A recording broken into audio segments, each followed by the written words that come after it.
freaks. I am here to drop in with you with a download and to deliver a weird way read straight from the hip with lots of lift. It's been a while since we dropped in and you know, took a took a walk on the wild side, looked at what was going on with the Weird Collective, those of us who follow an unconventional path.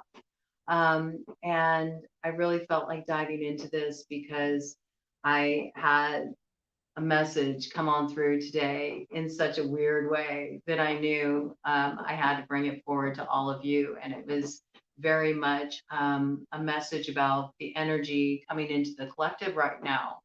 I was outside earlier and was just enjoying the sunshine and listening to the wind rustling the leaves and the twin oak that's out back. And the sylphs were like so forward today. There was just so many messages coming through on the breeze. And it was like one of those days where the clouds are really shape shifting and they're forming images in the sky. And I was getting all kinds of portents from staring into that big expanse of great blue, and it was making me think how the sky is like almost this air reflection of the water, down here on the earth. It's just like that same expansive feeling you feel when you look out on the horizon of an ocean is the same kind of sense of inner expansion you feel when you stare into, the great expanse of the sky. It seems like it's just limitless, like it never ends. And all these clouds are like floating by, just like ships sail on, the ocean. And they were all forming these different images and morphing. And all of a sudden, I saw um, this horse like image start to emerge out of the clouds, but then the horse kind of became more a seahorse. And I just instantly knew like this seahorse energy was coming forward as a totem for the collective. And I work a lot with totem medicine. It's something that has always really spoken to a deep part of me. Um, there's always been messages that have come to me through animals showing up on my path in whatever form, whether it's just seeing them in the clouds or actually having the animal approach me. There's always been this synchronicity for me with animals and this communication with animals and feeling really connected to the symbolism that comes through with animals. And I think there's such like a direct link, to the natural world where we can actually like have that, direct communication with animals. We can know what they're feeling just by the way we connect with them on a telepathic level, right? We have that communication with our animals, even though they don't speak our language, like our pets, our dogs, the ones that we hold dear to us, just like family, they can't speak to us with words, but they speak to us on a different level. And it's a level that I believe we all use to communicate from, this ability to communicate beyond words, the ability to communicate telepathically. And so this is a piece that's coming forward front and center for the collective right now, is moving to a place beyond words where you are able to intuit communication.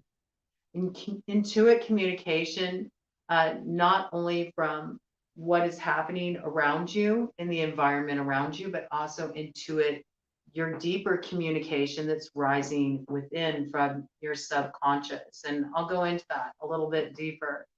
But, this seahorse image was really intriguing to me. And then as I was focusing on this sky of seahorses, I saw this dragon energy come in, and then it took me back to a download I got a while ago.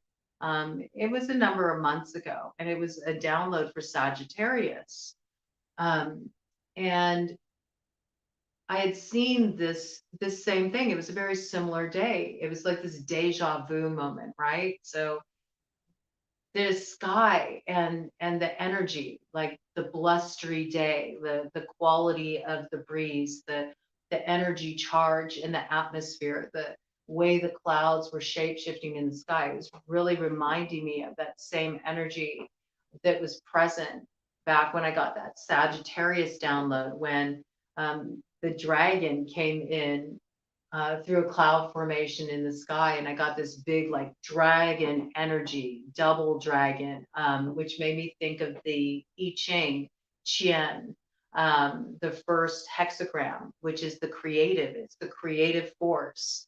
And I realized, like in that moment, as soon as that piece came in, that there was a correlation, and that the sylphs were doing what they so beautifully do, and they were seamlessly tying together these two times and spaces of these downloads coming in and showing that there was a correlation. Now, the one thing that was different, despite the energy charge and just the general atmosphere and all these other key elements being in play, there was one differentiating factor, and that was when I got that Sagittarius download, the sky was like stormy, and it wasn't stormy today. It was bright, the sun was out. It was a bright, beautiful day. It was one of those days that's sort of like, a halcyon kind of day. It just had that feel, that sweet flow when all the elements are just merged together in just this beautiful harmony. And I instantly like am called to mind the star energy in the tarot. It's like um, there's been a lot of this passing through some heavy stuff, and we're not quite through it yet. We're not. We're going to have a lot of subconscious stuff stirred up as we enter this lunar cycle. It's because we're accessing deeper parts of our subconscious now. We're starting to really get down to the bottom of things, okay? And we're going to stir that stuff up, and it's going to rise to our conscious awareness. And it's what we do with it that matters, okay? It's what we do with it that matters. We are being challenged to learn how to hold space for what would normally drive us into more kind of reactive behavior.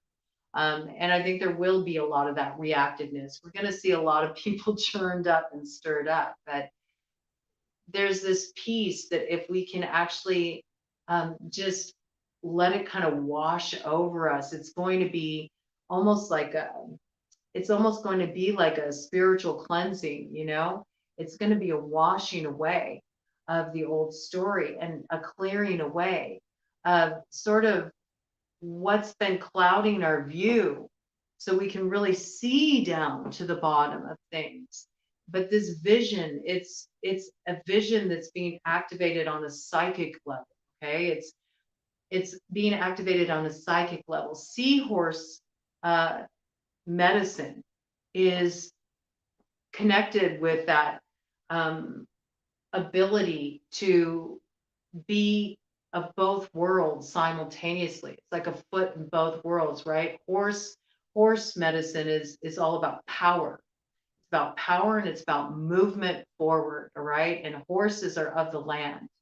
And then, seahorses, right? We see them in the ocean. They swim in the ocean, but there's an association with the seahorse and Hippocampus, which is a mythological horse that also has a fish tail, and happened to be the power behind Poseidon's chariot that carried him over stormy seas. All right.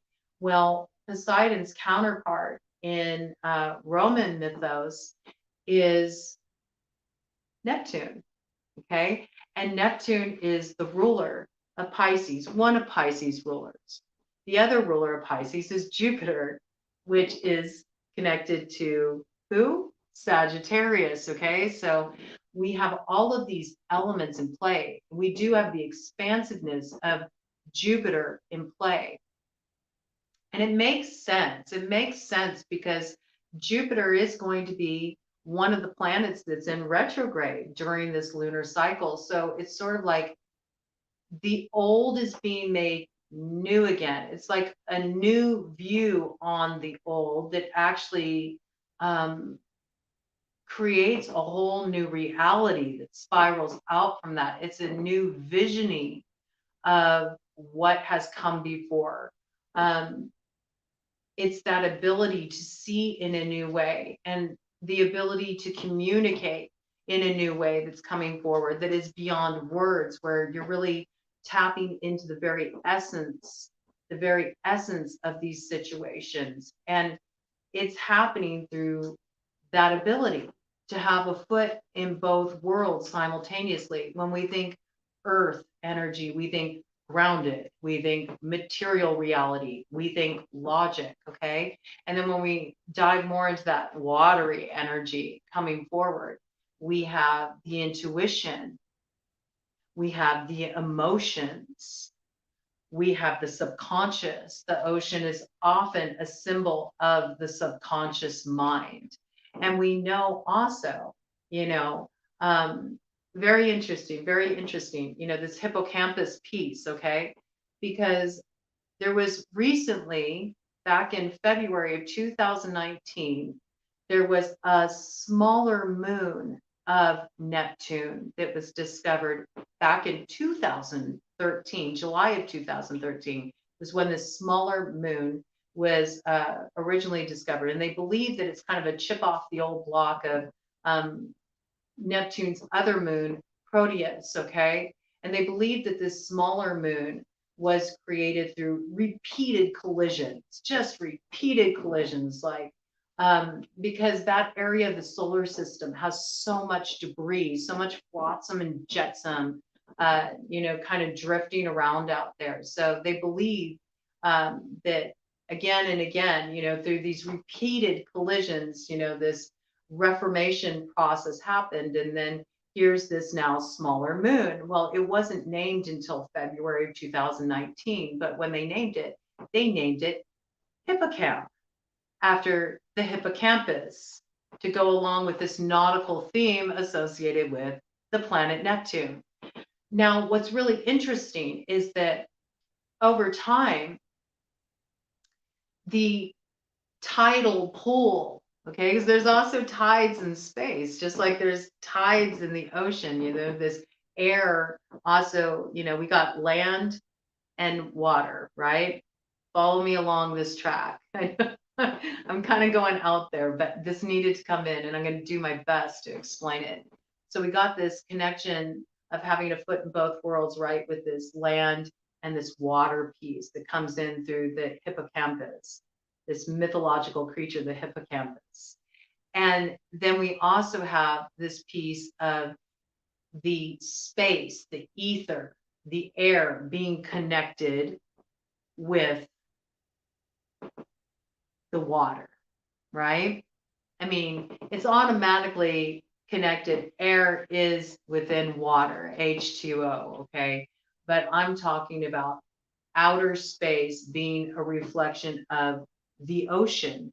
The ocean is pretty much like outer space on Earth, just like we have barely even begun to scratch just the tiniest surface of exploration of outer space. It's the same with the ocean. There's so much in the ocean that is undiscovered, so much that we are unaware of. It's a mystery. It's a great mystery.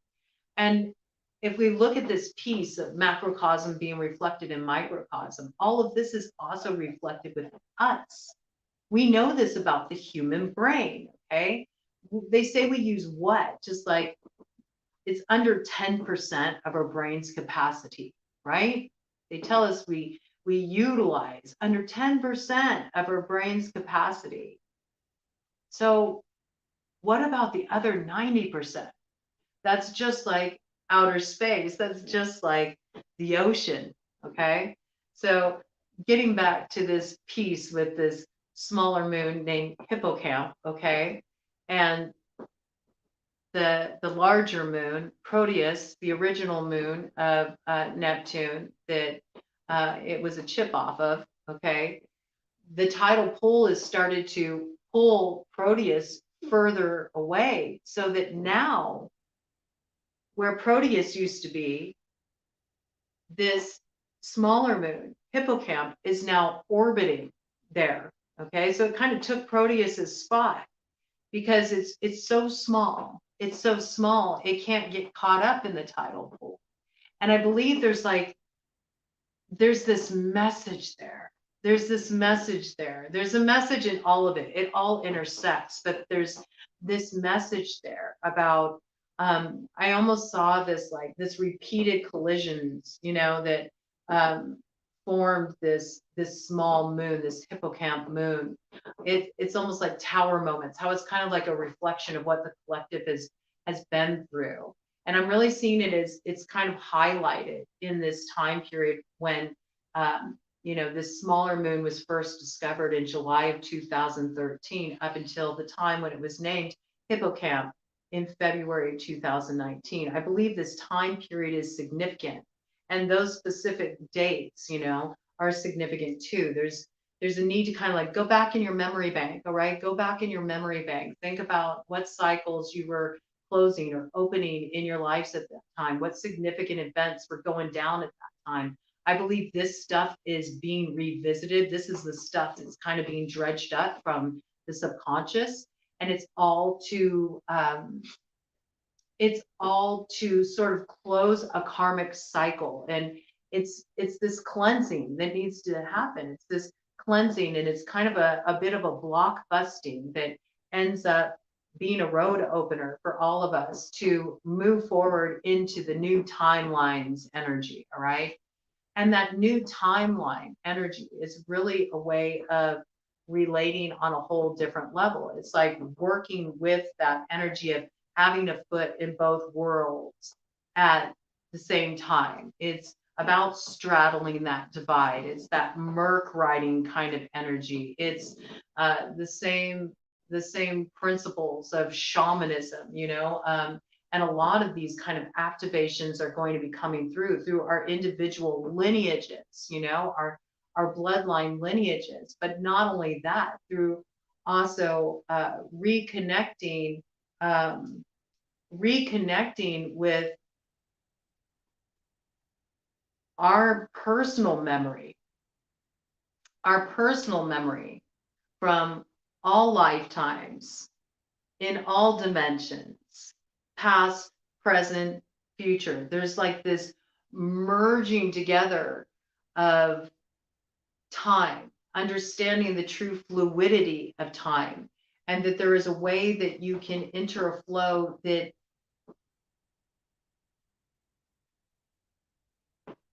it transcends time. It transcends time. How can I explain this?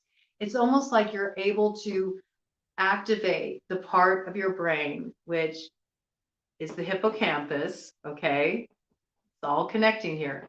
The hippocampus is what gives you memory, right? It's the part of your brain that is in charge of memory and spatial navigation. It's like your internal GPS system. But it also comes into play, and this has been studied, all right? It comes into play when we look at psychic ability, and in particular, when we look at telepathy, okay? And that is the communication that goes beyond words, all right? It's that intuitive piece coming in. And I believe it's that same, you know, it's the same telepathy we have with our pets, you know, with animals, where even though they can't communicate to us in words what they're feeling, we know what they're feeling. We can understand their communication. If you spend any time, you know, loving up on an animal, spending time with an animal, observing an animal, rocking an animal's energy, you can grok an animal's energy. You can move into the same psychic space as that animal, and you can grok their energy. I mean, that is a bit of shamanism, right there, to enter into such a deep, connected point of symbiosis, that you feel the one energy that connects and transcends that need to even have words. You can feel everything that animal feels, and you can feel the intelligence of that animal.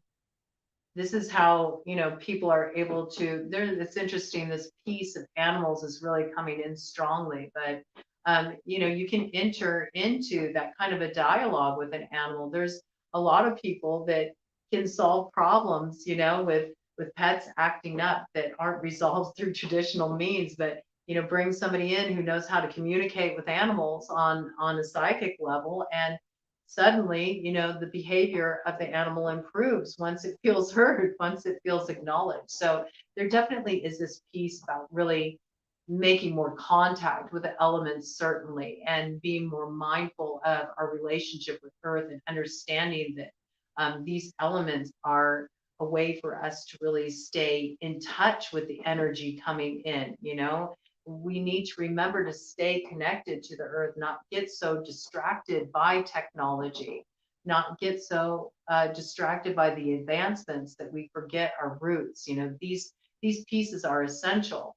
But there's this part that's coming in, this stimulating element that's coming in through the way all of these energies are synergistically working together. And even this reversal energy, we got all 5 outer planets are going to be in reverse. Okay, so there is this like going over old ground, but it's more to like wash it clean. It's the final cycle. It's like the spin cycle. We're going to have that water element come in, with that Pisces full moon. It's going to nurture everything that we intended with that new moon in Virgo energy. It's going to water that earth so things can grow from it. But it's also like this, it's this cleansing, it's this clearing out, it's the final spin cycle, when we finally get to like, put on some brand new clothes, step out in a new way and step into the new energy. But there's this piece that through it, there's going to be an activation of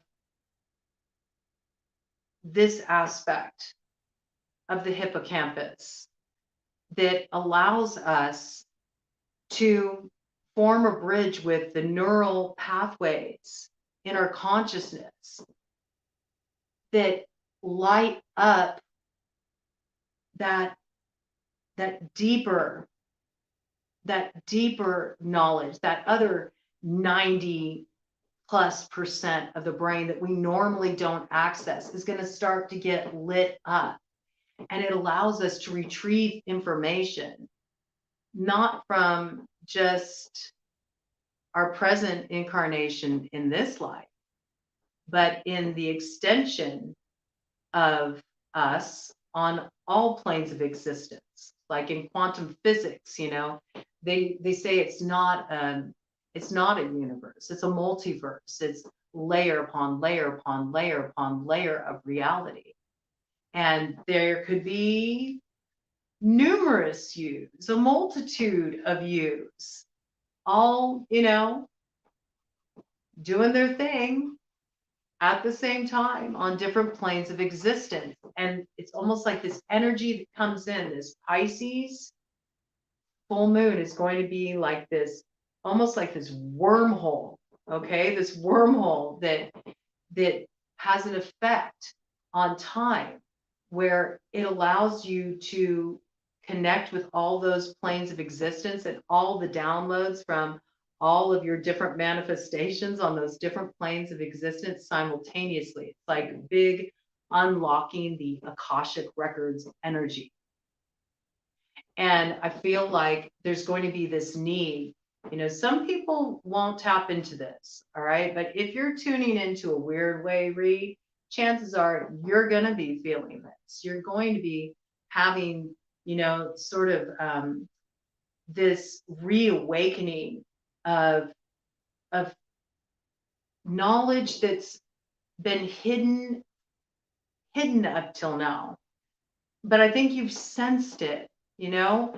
It's sort of like when this starts to bubble up to the surface, there's going to be this moment of like, yeah, now I know what that's about. Now I know why I've been feeling pulled in this direction, or why that's been coming through for me. It's almost like you're connecting to your magical lineage. This is what I feel. It's like your magical bloodline is being awakened in you. And it's that bloodline that is finding its expression in the way that's going to move forward. It's like this bridging the gap between the ancestral roots and the future generations. It's bringing all of the wisdom of the generations before into the future through how you step into the embodiment of your personal bloodline's magics, moving into the new timeline,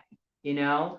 And it's through this facilitated connection that all begins here in the brain. So it's like there's this hardwiring being done, you know, this new wiring of the brain. It's like the whole system's getting rewired, you know, these different connections are going to be made. And this process, what I'm getting is like this upgrade, you know, it's like you're upgrading your system, you're upgrading your inner soul's navigational system.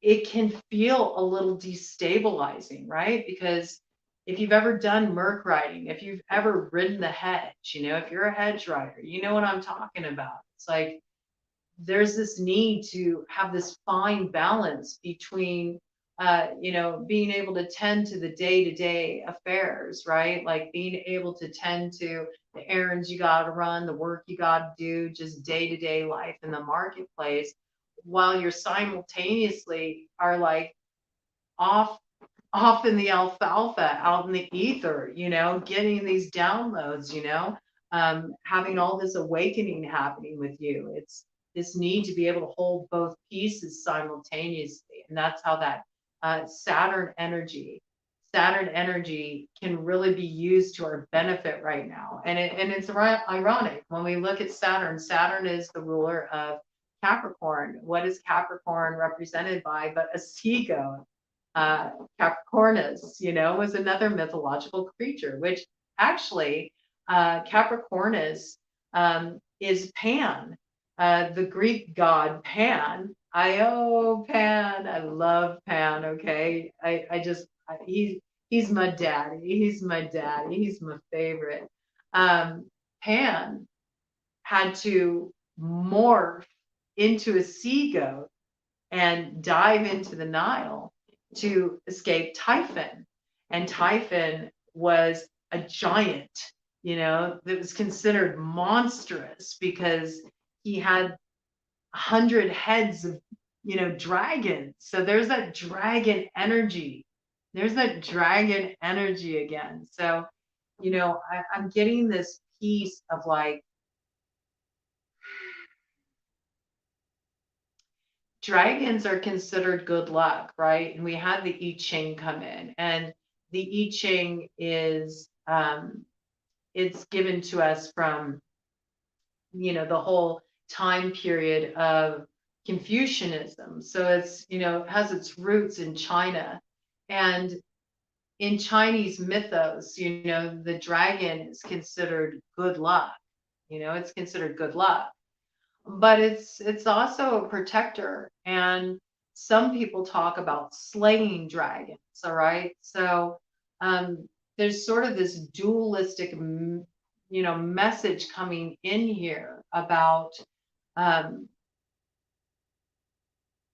sort of facing those dragons, you know, those dragons we need to slay, those beasts of burden, you know, the stuff that gets dredged up from the subconscious, these old ways of being, these old ways of relating that actually keep us really bound up and prevent us from stepping into that expansion, because they tether us to sort of like a lower vibration, and move us more from a reactive place where we feel like life is happening to us as opposed to life is happening for us, in order to really step into this energy of, the blessing of that dragon energy.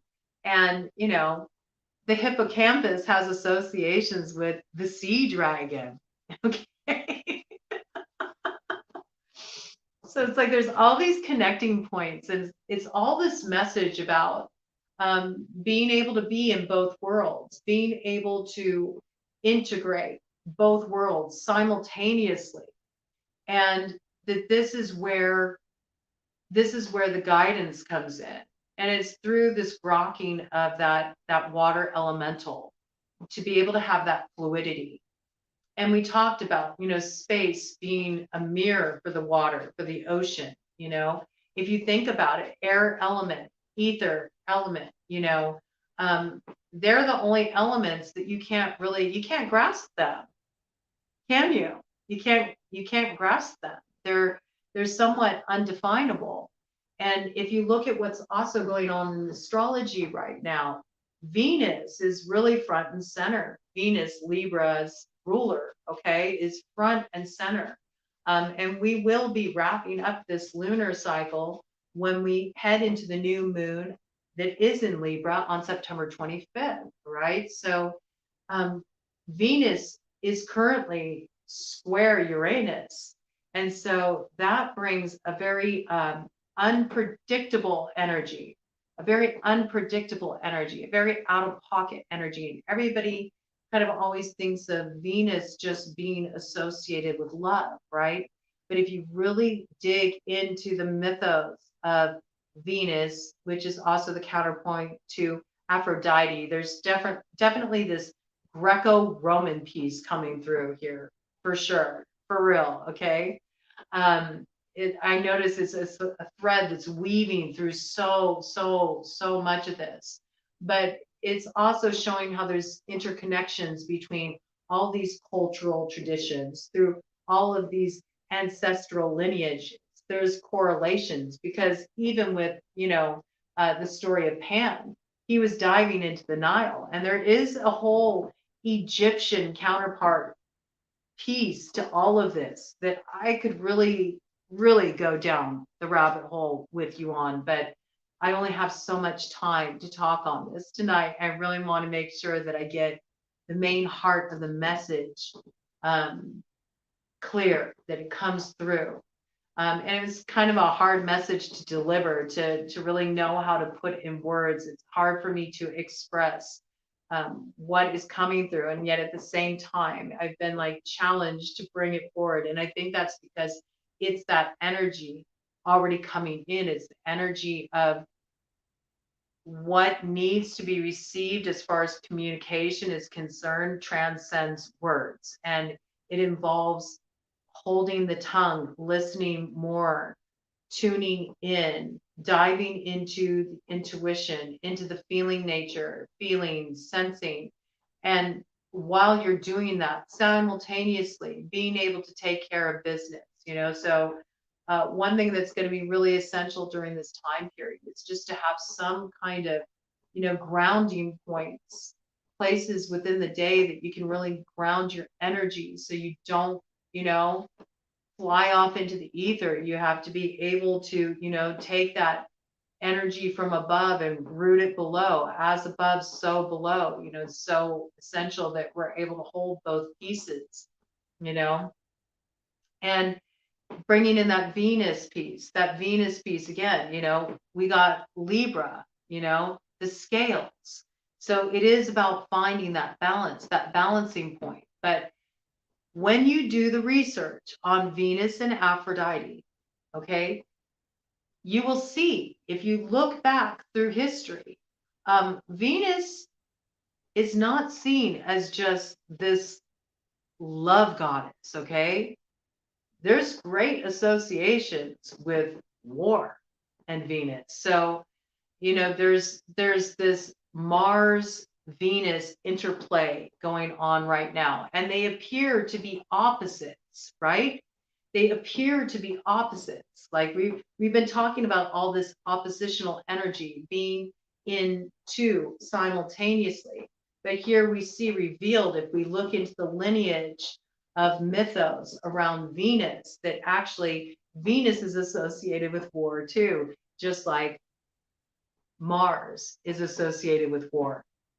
Okay, so there's this interesting dichotomy energy. So Venus is able to hold this in balance, both, right? Love and war. And find the center point. And so this is sort of what we're being asked to do on a material level, on a practical level within our relationships is, okay, how do we stay in that center point? You know, where it's like, yes, we are aware of what the conflict is in this situation. We are aware of what's not working. We are aware of what the blocks are, but it doesn't destabilize us and take us out of love. We're able to hold both pieces simultaneously, a foot in both worlds simultaneously. And I believe there's going to be so much about this coming forward, and the way through, and what that new timeline looks like, you know, in our own trajectory, on our own paths, in our own lives. Like, you're going to be getting information that's going to come through about the way forward, but your way forward is not going to come through you planning. It's not about you having this, you know, set idea of which way your path needs to go. It's really about you letting these more intuitive, subtler layers become activated and have a remembering of what has been with you all along. It's just been latent in your consciousness. So there's a lot of this activation happening. Bottom of the deck energy. Look at this. We got the arcane bullshit deck here. I do want to pull a few cards. The rat trout. Okay. It's interesting because the rat was the first, and we brought in Chinese mythos, right? The rat was the first to come and greet the Buddha, okay, first out of the gate. And it's interesting because Aries, you know, which Mars rules over, Aries is the initiator and is, you know, front and center with this energy coming in here. And of course, you know, we got that Pisces energy here too, playing out with the fish. But there's that message again, you know, on both, you know, on both sides, you know, the earth and the water, you know, straddling that divide. And it's interesting because rats are very much about stealth, you know, and this stealth energy is coming forward too. Stealth energy is a part of seahorse medicine. It's that ability to like access the more subtle layers of movement. This energy coming in, this seahorse totem, all right, this hippocampus totem, it's coming in to show us that the way forward, you know, remember, hippocampus drew the chariot forward over stormy seas for Neptune, for Poseidon, all right? So it's the way we make it through this cycle. It's the way we find movement going forward, and not just going forward any old way, but in power, right? In power. Okay, because that horse energy is all about power. It's about the activation of powerful movement forward. We find that there's this contradiction even in that, okay? We find our power in moving forward freely into the new cycle, moving through this lunar phase, okay? By tapping into the more subtle layers, by moving beneath the surface, by doing more listening than speaking, by intuiting rather than operating out of logic, and yet not losing our heads along the way, to be fluid and yet still be able to be grounded, you know, to be able to reach into that expansion, head out into that ether, get our downloads, have the activation, have the awakening, retrieve the messages from our Akashic records, move into that more kind of shamanic brain, right? But to be able to do that in such a way where we don't lose our footing. It's like opening up to that fool's journey, right? The zero, the starting point, and that cautionary piece, which I believe is what Saturn is bringing in, that cautionary piece of, yes, have your head in the clouds, but don't lose your footing, you know, be aware of where you're going. And that's a bit of the seahorse medicine, seahorses with those eyes, you know, on the sides of their heads that can look in both directions simultaneously. They can see everything that's going on the periphery. You know, so there's this interesting piece coming in, and I hope it makes sense. I hope it makes sense, and I hope that I'm conveying it in a way that it can really be understood, you know. A raptor riding a dolphin in space. Look what comes in here again. There's the land and the sea. I love it. I love it. There's that moon energy. Oh my goodness. Yeah. See, there's really, I think it's going to get really weird. Okay. This is definitely a cycle we're moving into that is bringing together the disparate parts. It's like there's a lot of integration happening, but it's almost happening through absurdity. You know, there's such wild card energy involved in this cycle, and this leap we're taking from the old life into the new chapter. It's like, forget about your plans. Like, what's coming in is nothing that you could have even fathomed, really. I think it's going to get pretty out there, but I also feel like it's going to be pretty good, you know. But first, we need to get all the meaningless garbage out of the way. All right, we got to clear up that flotsam and jetsam, right? Because we don't want to mirror that experience of that smaller moon. You know, we don't need to like be hit repeatedly with the, you know, the garbage we got floating around on the periphery, right? We've got to take out that trash. We don't need any more tower experiences. We've had enough towers fall, right?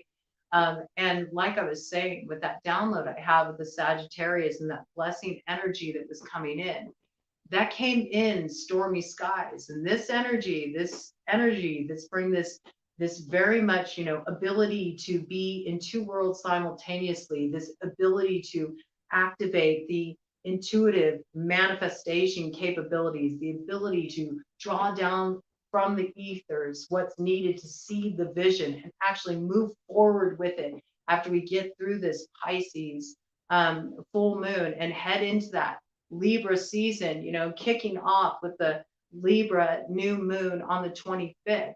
We're going to find that balance. We are really balancing the scales, but we're not just balancing the scales. We're also coming to a pivotal point of moving forward in a powerful way in our lives, but it requires us to get the garbage out of the way. You know, we really need to use that Mars energy to take that bull by the horns. Okay, we might have some Taurus energy coming forward there. This might be strong message for Taurus collective. Okay, Sun, Moon, Rising, Venus, or North Node. But there's this need to, you know, work with that Mars energy, you know, to really take the bull by the horns, do what needs to be done. You know, we got the Aries Chiron coming to a close, you know, pretty soon. That whole cycle is going to be cleared out, you know, and it's like looking at those places of our wounds. And it is time for us to like clear that energy out, take out that trash, and let the light come filtering through. But it's by taking the bull by the horns and looking at those things that have been holding us back, those things that keep us operating at a lower vibrational level, those things that don't allow us to move into that expansion. And instead of being distracted by what's happening on the periphery, it's about really sinking into your own experience and taking out the trash within, taking out the trash within so you can be a clear conduit for what wants to come in for you now, because your way forward, your map forward is going to be discovered through a reawakening of knowledge that you already have all mapped out in your consciousness. It's just those brain centers haven't been lit up yet. But the hippocampus is going to take care of that, It's going to be activating these memories from past lives. It's going to be activating memories from your Akashic records. It's going to be activating memories of your ancestral lineage. It's going to be activating and reawakening your personal magics that come through your lineage. And as it reawakens all these parts of you, that's when you're going to be able to be in communication with the you that is operating on all planes of existence, past, present, future, in all dimensions of time and space simultaneously. And time, therefore, becomes what it has always been, just a belief construct and not absolute in any way, shape, or form. Time becomes malleable. And there's this energy very much present of people feeling like, I don't have enough time, or it's taking too much time. And time is now. Time is now. And this activation is happening now, and it's really about sinking into the present moment. There's great necessity, to get out of the reactiveness, If you're feeling really reactive as you move through this cycle, because your wounds will be aggravated, there's going to be some salt in those wounds, all right? It's natural when we go through a healing process. It's sometimes painful, The ocean is salty, man, we're going through this cleansing. The water element is cleansing, and sometimes it's gonna sting a little bit as this stuff comes forward. You might feel reactive. If you're feeling reactive, you got to take that bull by its horns. You don't project it outside of yourself. Look at what inside of yourself is being lit up and activated. And if you need to clear out some energy before you do something destructive, maybe pick up some weights, go work it out. And work on your cord cutting, work at pulling things out from the root, because we got to let this, adherence to this old, this old tradition, nurturing this old identity, nurturing this old way of being with this woman breastfeeding a VCR. What's going on? What do you need? Do you need something? You need to go outside? Okay. Hold on.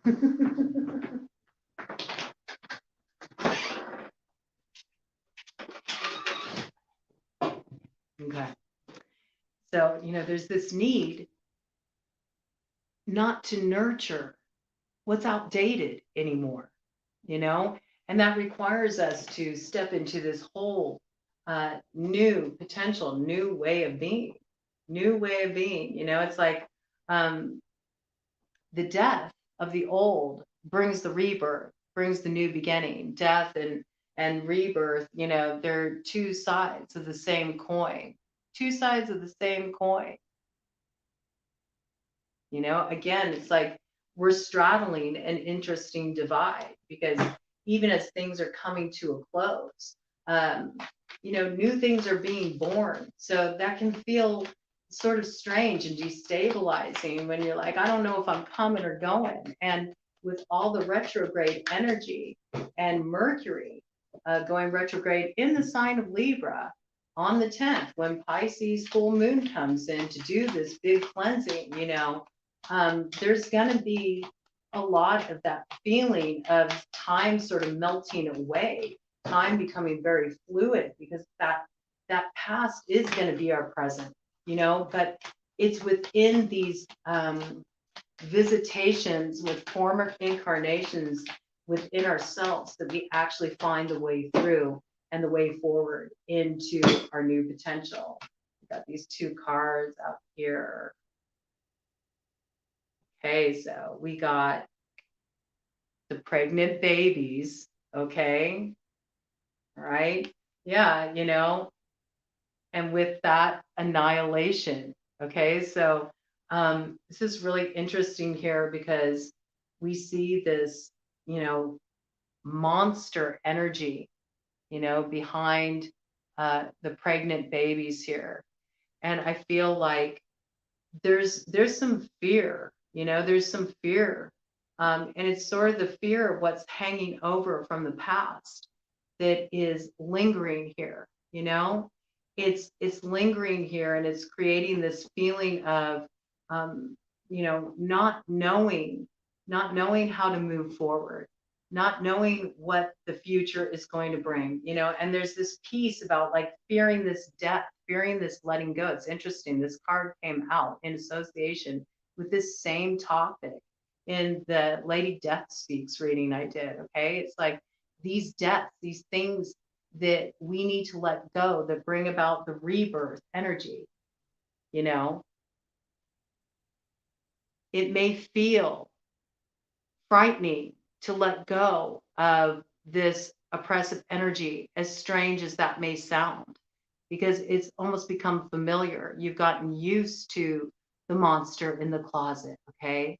But it's by taking that bull by the horns and using that Mars initiative to actually look at what has been holding you back from moving into your expansion, that you actually experience the rebirth. And though you may feel like a total noob and you may feel like a beginner and have no idea what's in store and be at that place of the beginner's mind, there's so much that is going to be birthed forward from this new direction. And I'm going to just do a cut of the deck energy. Galaxy Dad. Look at the time. Look at the time, you know, and there's those wounds, okay? Your future is calling. Don't leave it hanging on the line by nursing old wounds and staying stuck in the past, in your outdated way of living your life. When this comes calling, you better answer that call. It's like there's going to be the part of you awakening in you that's on another dimension where you already got your shit together. Receive that download, get the memo, let it come through, because I think this is case of like a back to the future moment where future you is going to be making contact with you and giving you the navigational tools you need to get exactly where you're looking to go. And that is the download.